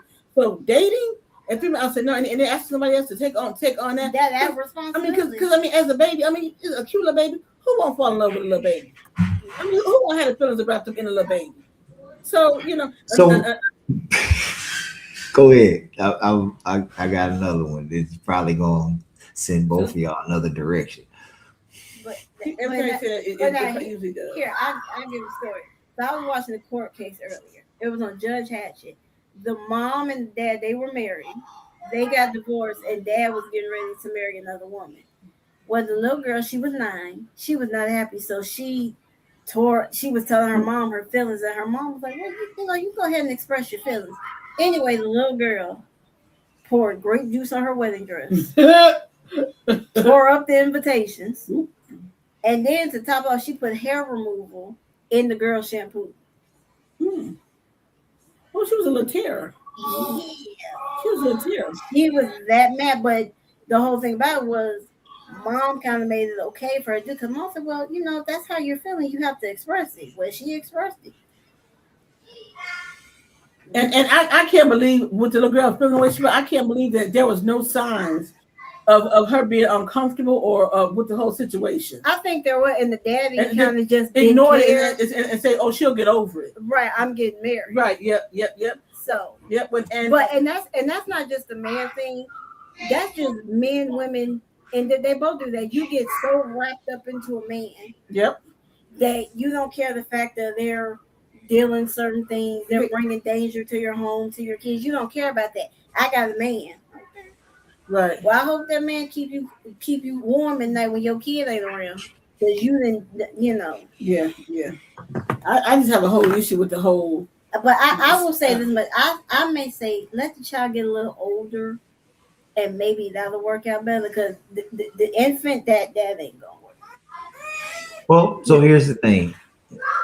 There's a school of thought that says, getting in that child's life earlier on, they grow up getting to know you because you've been a part of their life a lot. And so here's the big one. Here's the doozy here. If you do decide to get in a relationship with somebody, and let's say the child is months old, 6, 8, 9, 10, 11 months old, whatever. And you start to get to know that child. As the parent that's not there, like let's say, okay, you had a child, they're with their father, and the father is dating somebody they've been dating for years at this point, and the child now may be 2 years old. You got with them at 4 months or whatever. You've been there. Now your relationship is at 2 years old. Y'all contemplating marriage. And so the conversation comes up. What does the child call this woman? Ooh. That's an interesting question. I mean, as a woman and a mom, you don't want your child calling another woman mom. You just don't want that. But I understand they have some kind of relationship. So I would think they would come up with a different way to address her besides using the term mother or mom. Well, they got these terms like bonus mother now. That's stupid. That's stupid. I mean, I do. I'm sorry. What do you call my? I'm my bonus kid, or I'm a bonus parent or whatever. That's stupid. That's like you had somebody who say, "Oh, if you're dating a guy with a child, and you've been in that child's life for the majority of their life, what would you want them to call you L?" They maybe could call me Miss L. or something like that, but or Miss E or something like my students call me hey, Miss E, whatever. You can do that, but I wouldn't force. If the child is old enough to understand, they can ask and say, "Is it okay if I call you this?" If they're okay with it, then I'll be okay with it. But I wouldn't force a child to say, "Oh, I'm your mom now, so you address me as mom." I wouldn't do that. So if That's the the child child. called you mother, would you tell them no? First of all, I don't like the term mother because that's how I address my mom, and she make me upset. So I wouldn't do that. So my mother always knew when I'm upset because I said, "Okay, mother." She's like, "Oh, she mad at me." So first of all, that won't be off the table. So I'm just Um, saying, like any version of mom. that's their decision. I would respect whatever their decision is. Whatever they want to, I can respect that. So you I wouldn't would, correct them. huh? So you wouldn't correct them. It would be their choice. It would be their choice. I And mean, then if if their biological mother found out that they were calling you that, you would tell them, or I didn't tell them to call me that. It was their choice. I wouldn't tell them that they come out, but I would say, then don't you address the child with that or address their father, because that's who you need to address. You don't need to address me, whoever the other woman is. You don't need to address. Really? Right, that's right. You don't address me because that's a choice that your child made, and it was okay by their father. So therefore, don't come to me because you come to me crazy. No, no, no. That was your child's decision. I worked with a young lady that told me today, and just today, that her son and her son's father always had an agreement that he's now married, but Mm-hmm. he said they always had an agreement if each of them, whichever one of them, had a significant other, they would agree to allow that person to get to know their son's parent. So he got married. So his now wife, before they got married, he met their son's mother, her, before Mm-hmm. they got married. And she got to talk to her and tell her, I nothing think, I think, crazy I think. about their relationship. It was just like, you're going to be around my son. Uh-huh. And I just want to be able to know who's going to be around my son. And she got to ask her questions like, how can I support you or help you with your son when he's in our care? You know what I mean? Like we all kind of co-parent together. I think that's beautiful. I think that's cool. I think that's cool. That ain't gonna go well in every scenario. It may go well in some cases when people are mature, but Uh mostly huh. when you're dealing with the mere fact that you had your tallywhacker and another woman and it produced a child, and that ain't normally a civil exercise. Normally, you have to be a certain level of mature Absolutely. in order for that situation to go through. And I think that maturity has a lot to do with that this sale has sailed between the two of you. Right. So Right. now it's no longer about us, it's about our child. Right. And Yeah. I don't really care. You can be with Flavor Flav if you want to. I Ooh. don't care. I Right. just Right. need the Flavor Flav to know that as a man, Mm-hmm. like I'm the disciplinarian for my child. Absolutely. Yeah. Yep. Like Yep. but I'm not telling you not to tell my child that in your house not to clean their room and stuff like that. But when it comes to disciplining, no, Mm-hmm. that's all me, player. And I agree with that owner from a woman's standpoint too. Is that you two are the parents, but if when it comes to discipline, I said that needs to be handled between the parents, the biological parents, plain and simple. But the child still needs to be respectful to the new parent, to the new person they like. But it's always about the discipline when it comes to it's the two biological parents, in my opinion. Always, Yeah, always, always. yeah. So I, I just so I think wouldn't mind them having a conversation. I think that's great. If they can have a conversation with two women and walk away, like I know who you are, where you're coming from, hey, kudos to you. I take my hat off to you. I mean, I don't think me particularly. I was built that way. So I probably could not have not could have not probably couldn't have done that. So well, that's it. and to everybody that's out there, listen. I think that excuse me, when you begin to survey the fact that you had a child with somebody else, male, female, the thing is, if you're going to try to make your relationship work, put everything you can into that relationship to make it work. And if it does not work, at least you can be confident in knowing that whatever comes as a result with them finding somebody they love, me finding somebody I love, as long as the love for this child doesn't change, is what really matters. And to be honest with you, you can't make the other parent love the way they should. Like, That's right. if you want them to spend quality time with your child and they refuse not to, you can't make them do something that they don't want to do. Can't make them be that kind of parent. So that's why One here's the thing you can question. do is try to protect the interests of the child to move forward. But so here's a question for you. Well, especially like you out there listen. Would you ever consider marrying someone who does not get along with your kids?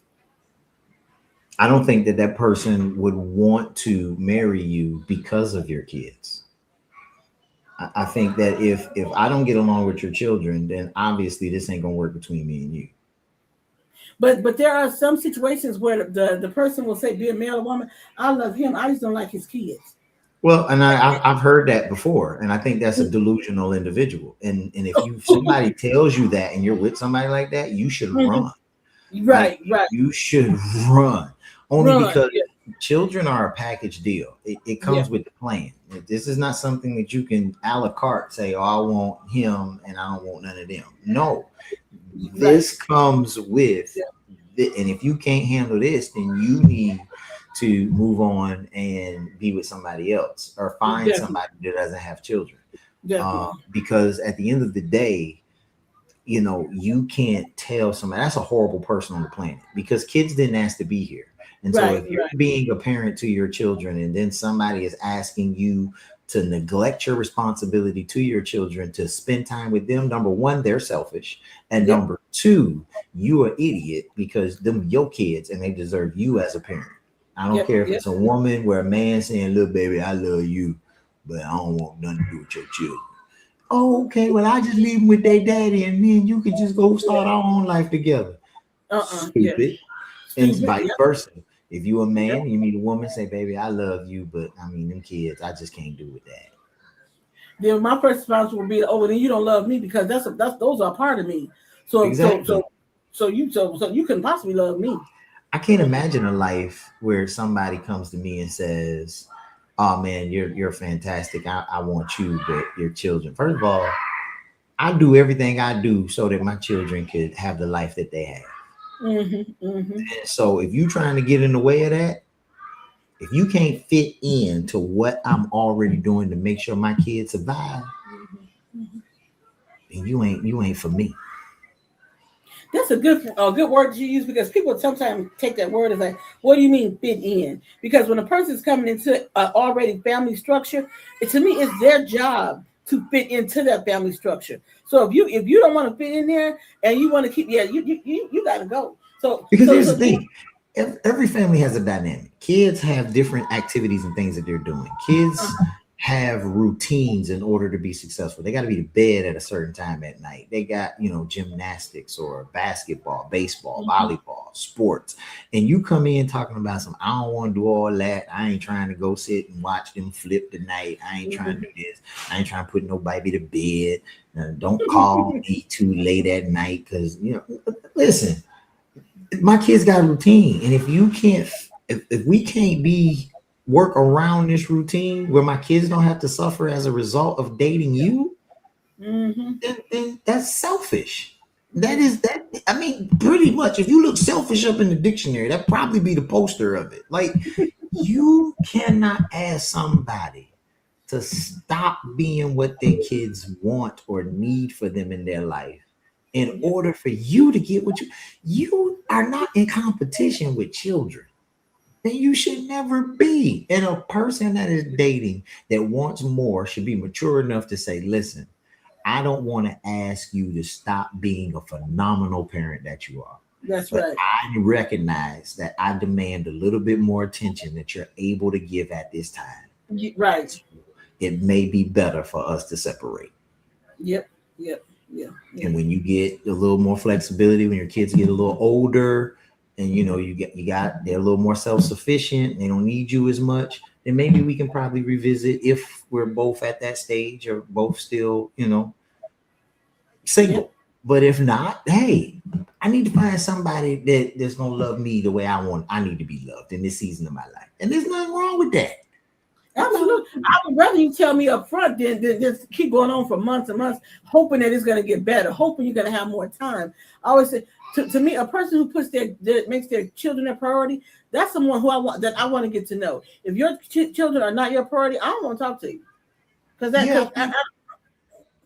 We talk about that all the time on the show. Like giving all the information up front so a person is able to make their own decisions.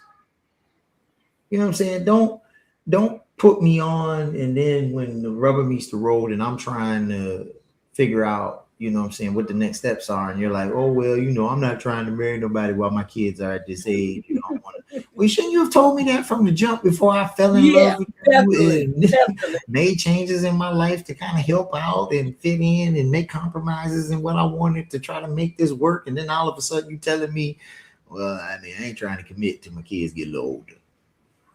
It amazes me even today when you hear somebody saying, "Oh, well, I like the way things are with us, but I don't want to get married." Shouldn't you have said that like early on in the relationship, or even for a woman? Maybe somebody told you that, and then you chose not to really hear that, and so I'm telling the world. I'm telling the world something happened between me and my wife, and I end up single for whatever reason. Mm-hmm. I ain't ever getting married again. Okay, if you looking for a ring from me, it ain't happening. It ain't right now.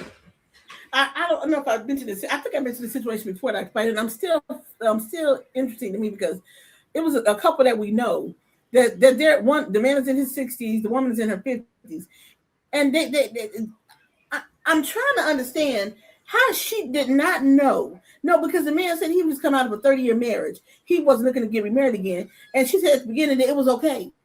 Then after they've been dating for like over a year, all of a sudden she's like, well, I don't want to get married, but I just want you to be committed. What the hell does that mean? To me, she changed the game on him. And then she meant, well, anyway, they were trying to work it out, but anyway, they ended up breaking up now. So now they're broken up. I said, well, he said at the beginning what he didn't want. And I think I'm still trying to figure out, like, I don't, but what did she think she was going to do to make this man change his mind? What's the difference between her saying, I don't want to get married, but we just need to be committed to each other? I don't really understand what that means. And I'm of a particular age, so I don't really know what that means. See, Loretta wore down Bishop Noel Jones. Wore him down. She dated Noel for 40 years. And it wasn't until he was on the Preachers of LA on that show where it became very well public that she had been his longtime girlfriend. Mm-hmm. And one of the other preachers looked at him and said, why don't you make an honest woman of her? And Noel Jones looked back and said, well, what make her a lie? Okay, I didn't expect that one. Right? And so this became a media frenzy, like over Noel Jones's, you a bishop in probably one of the largest churches in California, and you have this woman that is your girlfriend, you not marrying her. Yeah. He took a lot of scrutiny. So then he got worn down. He proposed, and now they're married. First of all, he should have never went on the show. That was the first thing. Should have never went on the show. But he did. Are they still married? Today? Yes. But you've been somebody for 30 or 40 years and you still just a girlfriend? Yikes. It happens. I can't see it because I know me. I'm like, what? Oh, I can't see it. Mm-mm. I mean, but if that was the understanding that they had, and she got comfortable with it over the years she had to for 30 years, yeah. Here's a secret that in my family I always say. My family said, when you get a certain age, you're too old to be a girlfriend or boyfriend. I remember one of my relatives said, I don't like to, don't introduce me as a girlfriend. I am too old to be somebody's girlfriend. And I agree with that. You at a certain age in life, you are too mature or too in age, too far in age to say, "Oh, this is my girlfriend." So I can see where the person I'm talking about, I can see where she was coming from. But you agreed to something that you didn't want to agree with, that you didn't really mean to agree to long term. That's my point. See, that's why you know me abundantly clear. I'm never to be a long term girlfriend. I'm making abundantly clear for the jump. No, I'm not the long term girlfriend. If I'm not the wife, keep it moving. That's just me. Keep it moving. Mm-mm. I'm not to be a long term girlfriend. Too damn old for that. Brandon, don't you laugh at that, Brandon, because she know me. I'm too old for that. And it's so funny because the person I'm talking about, they got married after being together 20 years. Mm-hmm. They got married after being together 20 years. I mean, her youngest child was in kindergarten when they started dating, and now is up there like 30. You know. So I say, and some people say, well, some people say, well, let's just go here. You want the girlfriend type when you was younger. Exactly. That's a no go for me. That's a no go for me. Somebody tell her long term girlfriend, she can like long term. See you. No, because I let you know at the jump what I'm talking about. They scored already. Who scored already? U.S. Okay. Nope. So I did a little research. Let me correct. Noel Jones and Loretta. Dr. Pike froze. Oh, no, I'm sorry. Oh, did I lose signal? Did I lose signal? Oh, I just wanted to correct what I said earlier. Noel Jones and Loretta dated 28 years before they got married on June 4th, 2022. And they're still married today. But they ain't been married but a hot second. Yeah, well, they got married 2022 after they started dating around 1994. They've been married a hot second. They won't be married long. I'm just saying that. Ask Martin Lawrence. Here with that girl for 15 years. They had 2 kids. They were married and divorced. 15 months later. I was gonna say, was it even 2 years? No. Right, exactly. So that's what I'm saying. They done made it, but they have made it work since 2022. But we're only in 2026, going 27. I get in 5 years at most. Because and people can say, well, they've been together for like 20 years, so they know everything about each other. Not necessarily. No, you don't. You don't know anybody until you're married to them. That I'm a true believer in that. No, you don't. No, you do not. So good luck with that one. 28 years. I'm looking at the same person. Yeah. Well, I remember your dad for 31 years, 30 years. Wait, the years kind of go by. Once you hit like that 10-year, 15-year mark, then the time kind of moves. Kind of moves. So you're like, how long was that? You said what? Because you told me, you said it's the first. I was like, oh yeah.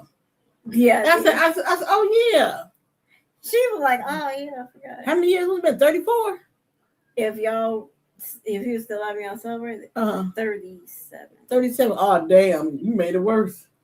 Okay. Hey, y'all got married what, July 1st, 1989? Yes, ma'am. 37, my dear. Yes, ma'am.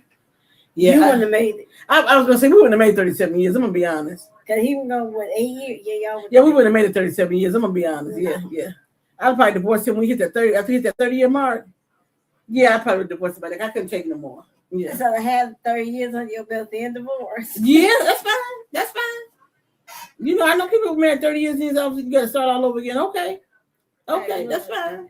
Look, what was it? Danny DeVito, Rhea Perlman did it. And I don't even think they divorced. Started they just separate. Right. They legally they don't get divorced. They got too much crap. So they just do their life separate. They live a separate life. They're like, we ain't got time to be splitting up our stuff. So we're just gonna keep it like this. So I'm not mad at them either. But you making 37 years, then that was never. Yeah, that I don't really. I would have not. I was like, what? Oh God, no! Ooh, we somebody killed each other by here. Well, we know, you know, you waiting long for anything ain't happening. You know what I'm saying? 7 days. 7 days. We got to know what we're doing. I'm still trying to figure out what you do in those 7 days that had him like, yeah, let me go ahead and put it. I don't think you want to know the answer to that question.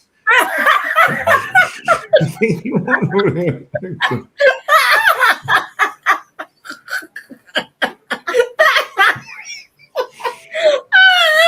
I was gonna say, you know what else to that question? I probably don't, so never mind. Scratch that from the word. I don't wanna know. Yeah, I don't think you want to know the answer to that one. I'll be traumatized. Like, Lord Jesus, I gotta Yeah, go to you're gonna need a lot of therapy after that. right at the ripe age of 34. They're like, why you in therapy? Don't ask. Hey, I was a whopping 21, so I just had to imagine that. Stop right there. I was a whole whopping 21. Just stop it right there. Just saying. Look, let me just do this. If she decides to get more graphic. Oh no, that's all right. And let me be clear, I wasn't even a skeezer. I wasn't no slutty woman. I wasn't no slut. Hey, you just, apparently you laid it on them. Hello. I just know what I want. I know what was acceptable, what was not acceptable, and let me tell y'all something. When a man meets you and your first date is to the grocery store, and that was mine. That was our first date. Was we went to Ralph's in California? He followed you. You were even invited. Right. He said, I said, I gotta go to the grocery store. He said, oh, I'll go with you. I was like, oh, okay. He followed me around in the grocery store. And then he brought my bags into the house. Oh, okay. I might want to talk to you for a little bit then. So then she felt obligated. Well, let me make a sandwich. Right, and I made him a sandwich because I said, well, he did carry my bag, so I made him a sandwich. He didn't have to. Yeah. And then we had a good conversation. So that was cool. That was cool. But it was all downhill from there. No, it was all uphill for him. Downhill for you. There you go. Oh, I ain't saying all that, but it was all uphill for him. And he stuck around because I'm a good conversationalist, to be honest. I can talk to anybody. And that was the one thing. Okay. That I give it. Exactly. Y'all funny. Okay, you all go to y'all sports now. Ain't nothing major happening. US is in the hole right now. And I really don't want you all to lose, but you know what? You're going to lose. Let me just say it like that. 10 minutes in, Belgium scored the goal. You're going to lose. 10 minutes in. Yeah. Let me ask you this: the sweepstakes for LeBron James has begun. Please don't go to Golden State. Well, it's 6 teams. It's Cleveland. It's the 76ers. It's the Miami Heat. It's Golden State, and there's one more. I forgot the last one. Minnesota Timberwolves. Minnesota, okay. Well, he's not going there. Too cold for him. He ain't going there. And I mean, just as cold as Cleveland. Right. He ain't going there either. He ain't going back to Cleveland either. He ain't going there. Well, here's the thing. You're 41. Why are we making a big deal of where you're going? Just go and shut up. I don't think LeBron is making a big deal of it. I just think that everybody else is. Yeah, everybody wants to know, what the premier player of this time. Boy, go home. Go home. Please just don't go to Golden State because he's gonna go State. I'm gonna cry. I am too. And I'm like, I can't watch this game anymore. And then I'm gonna say, Golden State. I said, whatever games you lose, it's gonna be because you deserve it because you brought him in there. They don't need you. If you're gonna get somebody to replace, get somebody that has some youth in those legs. And I don't even chime in on this sports, but this irritates me. I can't go home, boy. Damn. Go home. I'm tired of you with your bad knees and your hairline. Go home. Not the hairline. The hairline. Go home. Okay, now I have a question for Dr. Fight. Dr. Fight, did the Boston Celtics get fleeced in the trade for Jaylen Brown? Almost definitely. He said almost definitely. No, seriously. They got Jaylen Brown, who's 29. They didn't have to give up VJ Edgecombe or Tyrese Maxey. And the Boston, and I do mean old by basketball standards, Paul George. And here's the thing, the picks you got, if the 76ers are decent, which they're going to be, you ain't getting no premium player with them picks. Just saying. Yeah, so the Jaylen Brown trade, there's probably, in Boston, Brad Stevens has shown himself to be a great mastermind, from the head coach in college to transition into head coach in NBA and now an executive for the Boston Celtics. Has done some pretty decent, navigation, keeping his team together, as well as continue to put talent and being relevant. Obviously, Jason Tatum, getting hurt doesn't help. Um, doesn't help this situation. So it's real difficult to be able to say, oh well, this was a bad deal because we don't know how Paul George is going to turn out in Boston. I mean, he may have a career season now in a different system. But let's think about this logically though. You could have gotten a better deal from the Chicago Bulls or the Charlotte Hornets and Who kept your team wants to young play and with the put some Bulls? decent talent around. Who want to go play with the Bulls? Somebody wants to play with the Bulls. Well, I mean, but you just drafted one of the best college players in recent history. Like you Right. just drafted They- Caleb what Wilson. Yeah. To They- put a Jalen Brown around that kind of talent and build on that is great for the Bulls. And the Bulls have enough draft picks and money to give to the Boston Celtics that they can rebuild their team in the recent future coming up also. Right. They could have got way better than even from Charlotte. They could have got a way better deal. Charlotte's got like 1 million picks between now and like 2034. Like they got like 7 first-round draft picks. They got like maybe another 7 second-round draft picks. Some swaps. They got a little bit of everything. Right. I mean, I don't know what they were thinking. They got fleeced. Yeah, I think that they were so busy trying to offload Jalen Brown, they took what they thought was a decent deal. But that deal was better for the 76ers. 76ers didn't have to give up much in order to do it. And they kept, like you said, the nucleus of their team together. I still think they got to address Joel Embiid and his propensity to be hurt. Now you got another player that has a propensity to be hurt in Paul George. So you're back in the same situation. Your team on paper obviously is good, but can they be on the court is the question. And I think with George going to Boston, Jalen Brown, Tyrese, now Tatum, Jason Tatum has to figure out, his recovery, because I think he came back too early. And the East is going to get better. Like, you know what I'm saying? It's not going to be a cakewalk as it was this year. They're going to get better. Okay, so looking at. Can I ask you a question? What happened to the guy who pulled his thing in Boston? What happened to him? We talking about Jason Tatum. Oh, that's him. Oh, okay. He came. I think he came back too early because he wanted to play. He came back too early because normally you're out at least a year. Was he out a year? No, he came back in what, March? Oh, and he came back after the All-Star break. Yeah, and then it cost him because then he ended up sitting that Game 7 loss to Philadelphia with knee soreness. Oh. And I just think, and that was probably because he was playing and compensating for one injury. And yeah, it was what was talking Tyrese Halliburton to be back next year. Halliburton was out. That's what I was asking about Halliburton. Yeah, Halliburton will be out without all. Yeah, Halliburton stayed out the whole season. He'll be back next season. Indiana will be better. Yeah.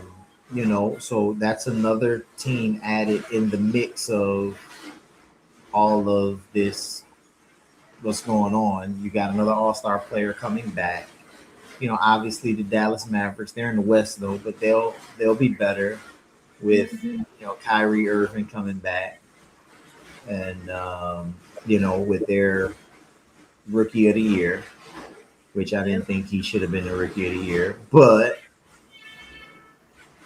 Con Knipple should have been rookie of the year. Yep, Khan is rising to be the face and the star of the Charlotte Hornets, and I think Kobe White is not a bad, starting point guard, but I do think they need a proven winning veteran on that team. this real young squad, and they're hungry. Mombasa and the guys that they drafted, like this is going to turn out to be another good Charlotte. Watching a good Charlotte team, I just hope that it doesn't take them half the season to figure it out like they did this year. Yeah, I think that's why I think Jaylen Brown would have been good for them because they are young, and so to have that where he's been the Finals MVP, he knows what it takes to win. I think that would have been better suited for them. But Yeah, well, I'm waiting to see Halliburton because I was so hurt when he hurt himself. I'm waiting to see him come back. oh, I knew that was coming. I know he wanted to play, but I'm like, boy, don't step wrong, and he stepped wrong, and boop. Yeah, because I think they could have won. They could have gone further. They made it to the finals. They made it to the game finals. seven. Yeah, game 7. Yeah, they did. So I want to see him come back. I want to But see he him. will be back. I mean, it's gonna be the East is gonna be a little bit crazier than what it was. Do we even think the Knicks are gonna have a repeat? No, Look no. at Dr. Fight. No. No. You got Jaylen Brown, Tyrese Maxey. You got the Sixers. Depending on where LeBron goes, you never know what happened there. You got Giannis and Bam in Miami. The Knicks ain't repeating. Oh, okay. God, Who the hell is Bam? Bam Adebayo. Oh. If you wanna go, most people call him Asia Wilson's man because they date. Asia Wilson, she playing in the WNBA. I know who she is. I don't know. I don't For the know. Las Vegas Aces. That girl is ridiculous.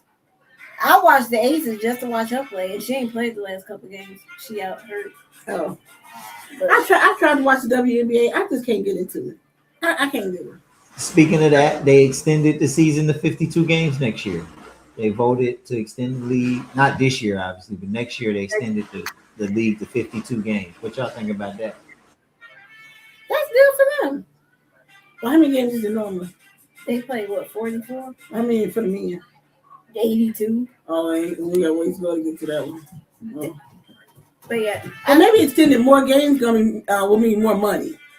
well, they're finally Bigger contracts. Well, they're finally starting to get like revenue and making money because now they're like are finally giving them like supermax deals and stuff. Oh, that's good. That's good. They're somebody signed I think for them like a $6 million deal. So That's good. and it's good to see that for the players now because you think about what was it the Cheryl Swoops and Lisa. They didn't get nothing. They didn't get They anything. didn't make that. So They didn't to see where the WNBA is now, They had to make their money being commentators. and shoe deals. You can and, thank Caitlin Clark and Angel Reese, the Larry Bird and the Magic Johnson of the WNBA. Okay.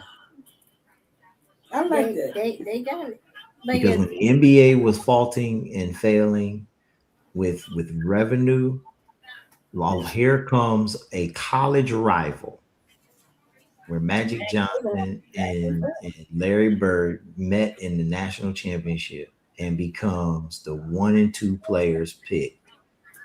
And Jerry Buss, the new owner of the Los Angeles Lakers, took a chance on a kid from Lansing, Michigan, There you go. Magic Johnson. Irving. And Irvin Magic Johnson, and took them in his rookie season Jordan, to the NBA Finals and won a championship in his rookie season. Matter of fact, in his first 5 seasons, he had 3 championships. Like, I don't know of a young sensation that had made that kind of impact on an NBA franchise since Magic Johnson. I agree with you there. I agree. People with can you. say LeBron James, but he, like Michael Yeah, Jordan, no. he, like Michael Jordan, didn't win championships until later in his career. Now, granted, they had success as an individual, but team-wise, they did not have the kind of championship caliber in team. Now, granted, he did play with some of the 50th greatest players in all time. Yep, agreed. Yep. But they also played before Magic got there and couldn't win. And Magic was the missing piece that Kareem and those players needed. I remember that year when Magic came in with Kareem, then they became a powerhouse team. Yep. Then they Right. just kept building on to it. Yep. Exactly. So Yep. it was it has been over the years the NBA has changed a lot. Over the years, I have not seen that kind of chemistry. When you talk about people like legacy players like the Kareem Abdul-Jabbar's and Magic Johnson, the Michael Jordans, I have just not seen that connection, that chemistry on teams that they had back in the day for the NBA. I haven't seen that. So these memes are going around with the Magic with the Lakers with LeBron telling them that he will not be returning. They looked at possible starting five is all white, all five white players, and they said, "What is this? This ain't the Showtime Lakers. This is the Snowtime Lakers." Oh, yeah. Ouch! Ooh. No, because they have gotten rid of they got Walker Kessler and Luka Doncic and Austin Reeves. They are the Snowtime Lakers. Wow. Rui Hachimura, they told him they weren't bringing him back, so he went and signed the deal with the Clippers. Wow. Okay, well, that's what it's gonna be a long time before I say I'm a Laker fan. Because I was a Laker fan for Kawhi Leonard is on his way back to Toronto. Yeah, he is. Who? Kawhi Leonard, the Clippers. He won a traded him back to championship with Toronto. Oh, they sent him back home. I don't know if it's home, but I don't know if it's home. I'm actually shocked. That's the last place I thought he would want to go back to. But he went back to Toronto. Wow. Oh, yeah, that's right. DeMar DeRozan is a free agent because the Sacramento Kings waived him. Well, we will see what's going to come up with the NBA in 2020. Because I forget they're able to sign their deals now because today's the last day. Oh, okay. All right, you guys. What a great show for the 1st of July. And the Mockingbird. Yeah. So thank you, Dr. Fight. no problem. I'll have my trustee board meeting next week. We didn't have it this week because of the holiday. Okay. So. All right. Well, we were surprised. We thought about that. So Dr. Fight here today. Yay. Okay. I'm going to eat with my family. Okay, go enjoy your family. Tell them we said hello. We'll do. Peace out. Bye. Peace out. Dr. You done? Yeah. That was